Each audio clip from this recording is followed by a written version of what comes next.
Hey everybody, it's Eric, Will, and Brad from the Mature Minded Gamers. What up, everyone? Hey, hey. Tonight we are covering episode 2 of Star Trek Lower Decks titled Envoys. Guys, so you two were a little bit negative on the first episode, not hating it necessarily, but not in love with it. I enjoyed the first episode, and I thought the second episode was really good as well. So I'm very interested to hear your guys' opinions. We got a lot of tropes. We got a lot of references to things in the Trek universe. I just thought it was a lot of fun. All right, so we start out with a very classic trope of an energy being coming on to the ship, threatening doom and gloom, but very, very quickly, Mariner contains his ass like no other, puts him in a little container. When you first watch this episode, you'd think this is going to be the whole episode is going to be them trying to stop this energy being, just like a classic Trek episode, you know. But no, she takes care of that thing like nothing else. We get lots of little mini references throughout that where she talks about the energy being and, you know, how she handles it. And, you know, it'd have to shrink if it makes her a tricorder. And so it makes a tricorder and then it needs a battery. So she makes it produce the battery and then it's just a little tiny glowing light. And it goes very angrily into Captain Freeman at the end. And nothing ever is referenced more to that. So I don't know if we're going to see that later or not. But I thought that was kind of a cool thing. What do you guys think of that whole beginning part? I thought that was fun. Like, we've had energy beings in the past that have kind of run amok and done things. And this one was kind of cool to see. You know, just somebody from the general enlisted sort of, regular, I guess they're not generally enlisted, but just one of the regulars, outsmart it really. And so, I don't know, I thought it was a little clever. I thought it was pretty dumb. And the reason being is, how did she grab it and touch it if it can, like, change matter and everything? And it would go right through the captain into her, like, chest or whatever and, try to take over her body or whatever it was trying to do when it couldn't escape from Mariner's hands.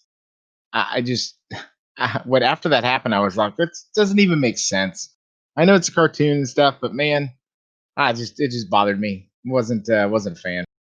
The next scene, we get them all in the lower deck.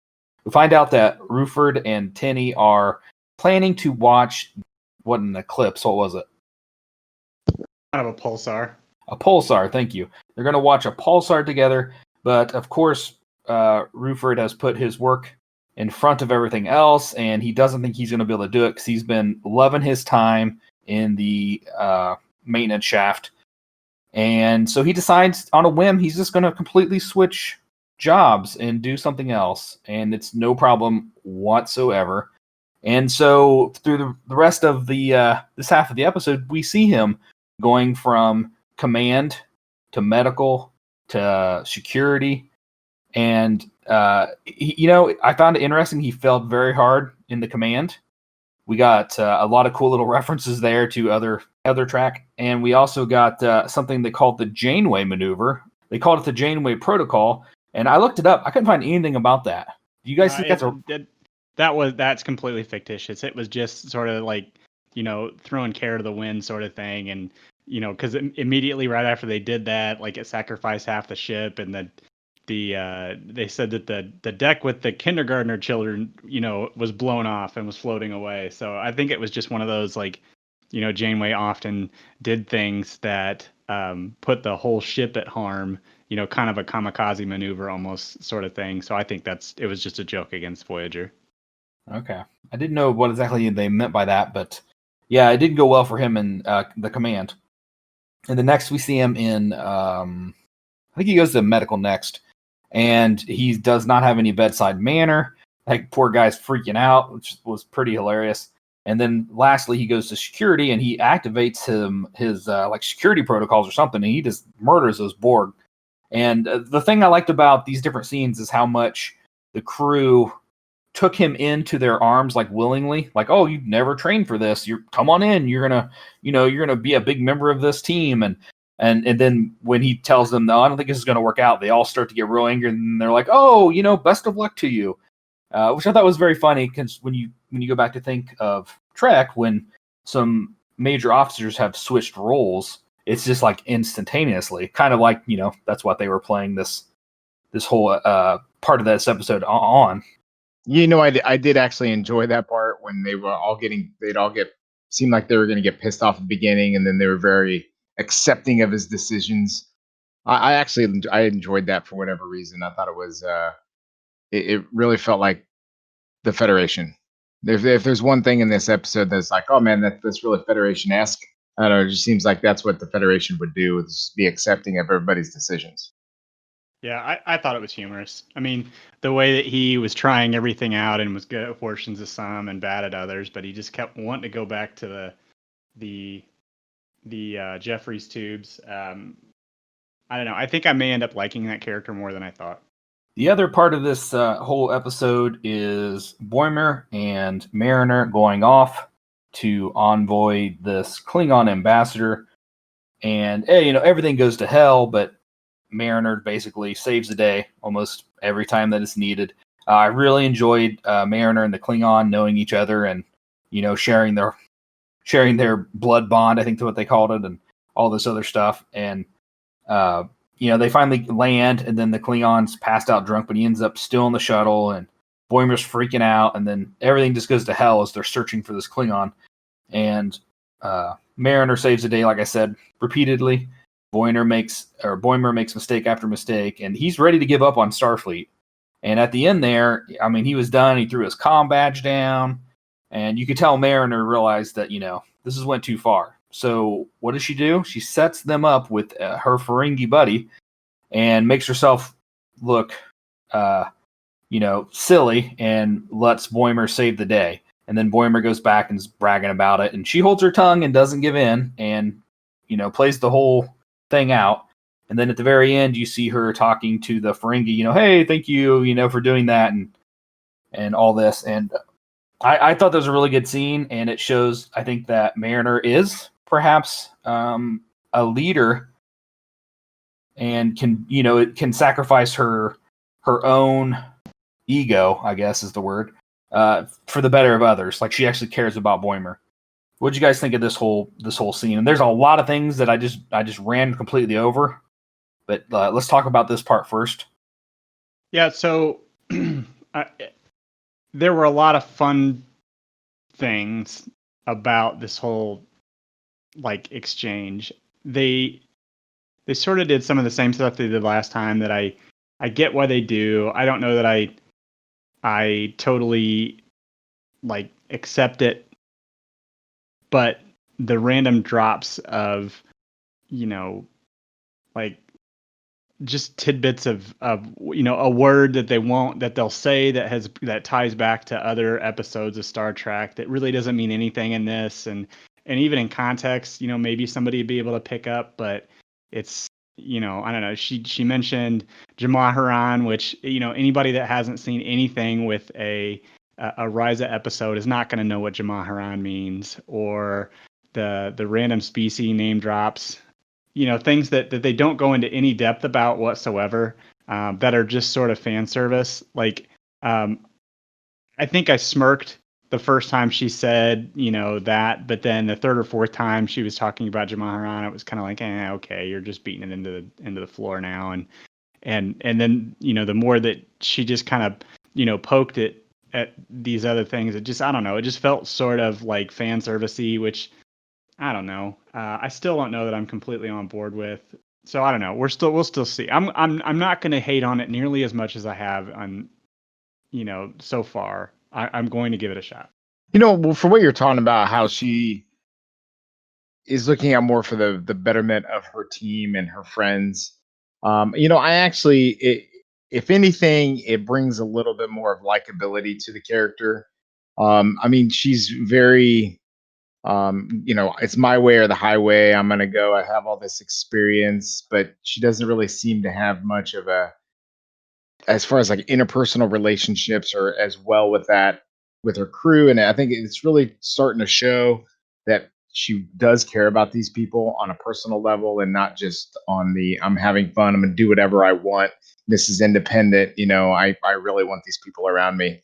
And she knows all these different people, in the galaxy. She knew the Klingon warrior. She knows the Ferengi, and it just goes to show how likable I think she actually is once you kind of get to know her character. And I think once we get through the season a little bit further, I think we're going to start. She's going to be one of those characters that you just kind of fall in love with.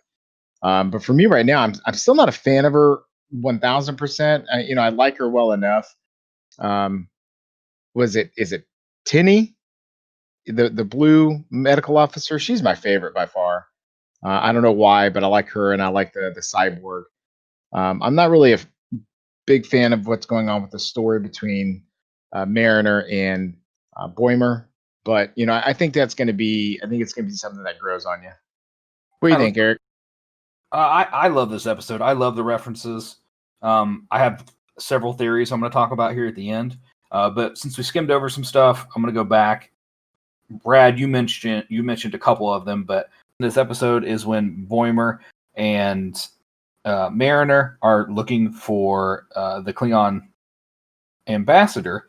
They're kind of walking through the streets real quick, and there's a quick reference where it shoots over to some Kalons. That's what they call them, and you can tell by the little blue lines that run on the side of their head. That is a species that was first introduced in The Next Generation, Season 4. The episode was called Half a Life, and if you remember, the scientist was trying to save their planet, but he had hit the age of 60. And on their planet, when you hit that age, you had to go through a ritual sacrifice of yourself. I think we reviewed that episode on our podcast before, and I think I liked it more than you guys did. But it featured Loxana Troy, and I think it was one of her best episodes. I'm just proud that you were able to say her name this time. Right. The other reference we get is the shapeshifter that Boimer saves in the bar. It's actually referenced as a species that was first seen in the 1970s animated Star Trek, and they were called Vendorians. And the other thing I had written down was something you briefly mentioned, Brad, was they referenced Jamal Haran several times in this episode, and they did at least once in the episode before. Is that a football player? Basketball player? Yeah, basically. Yep. Mm-hmm. Yeah. So you were talking about it a little bit earlier, and I looked it up. They never really go into specifics about what kind of sexual thing on Rise of this involves necessarily, unless they did it in Deep Space Nine or something, right? No, Jamaharan can be, as I understand it, is almost like free sharing, free use, sort of like whatever makes you happy is acceptable, sort of thing. Okay.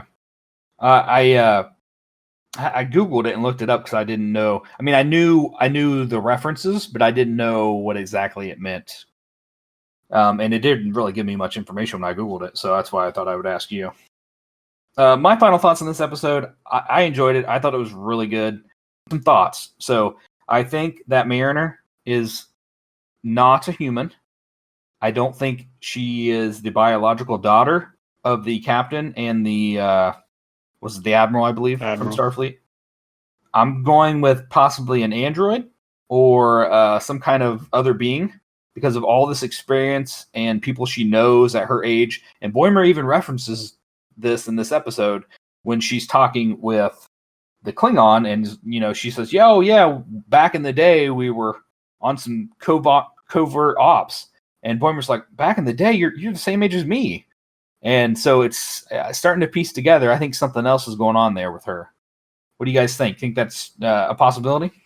I think that it's more the fact that she was kind of like a prodigy, and she was she's so good. Actually, her potential is so high, but because of the rank of her parents, she's kind of like just in the rebellious phase right now of trying to make her own way and prove that she's a different person and she's not her parents. Yeah, that's kind of what I took away from it too. I think that she's that person that is totally skilled at whatever they put their mind to. They just don't have the drive to do it, so it's more apathetic than anything. I think that's going to describe her character. And I think she's through the entire series, she's gonna realize that she's more like her parents than she lets on, based on how she treated Boimer with the Ferengi earlier. And I think we're going to kind of see her character progress and become the actual leader that her mom or her dad and mom really think she could be or was when she first started enlisted in Starfleet. I think she's going to find that drive later on when we get closer to the season's finale. I know I'm calling it pretty early in season episode 2, but that's what I'm guessing. You think the energy that went into Captain Freeman's going to do anything, or is that just over? That's over. I think it's going to play into the next episode, to be honest with you. And lastly, rate this episode compared to the first one on a scale of 1 to 10. Compared to the last, I mean, I don't know how to like. We're just rating this episode in general from 1 to 10. I'm gonna give it a 6, and then the last episode I would have given like a 4. So you feel like this episode is better than the first one? Yeah, I do. Man, I feel the exact opposite. I enjoyed more the first episode than I did with this one. After I watched this episode, I honestly, I was talking to my to one of my coworkers, and I was telling him, I was like, I just don't think I'm into this show as much as I want to be. And after that first episode, I was like, well, this could be good. I really want to watch more of it to kind of get into it. And there's just something about it that I'm just like, I'm not buying into what's happening and the characters, and I'm going to give this one more of a 4 or 5 compared to the first one of like a 7 or an 8. Wow, I would have never thought you scored the first one that high, but I'm going to go an 8 with the first one and an 8.5 on the second one. I thought this one was a little bit better. I liked more of the references, and I think it was a little more compact. It wasn't so much out there. But in that first episode, you got to remember they were introducing us to all the characters, so that kind of spread it out a little bit. All right, final thoughts on this one. You guys going to watch episode 3 with me? Oh yeah, for sure. I'm in for the long haul. I'm gonna watch it. It's 30 minutes, and it's Trek. Right, I'm not giving up on it by any stretch of the imagination. As far as like, I'm going to give this one my all in for watching every single episode. There's just something about it that I'm worried. All right, everybody. Thanks for checking out our podcast or our video review, depending on how you're watching this media. If you want to find it in a different form, go to our website, maturemindedgamers.com. We have links to all of our content creation. We do board games, video games, and much more. Have yourself a great night.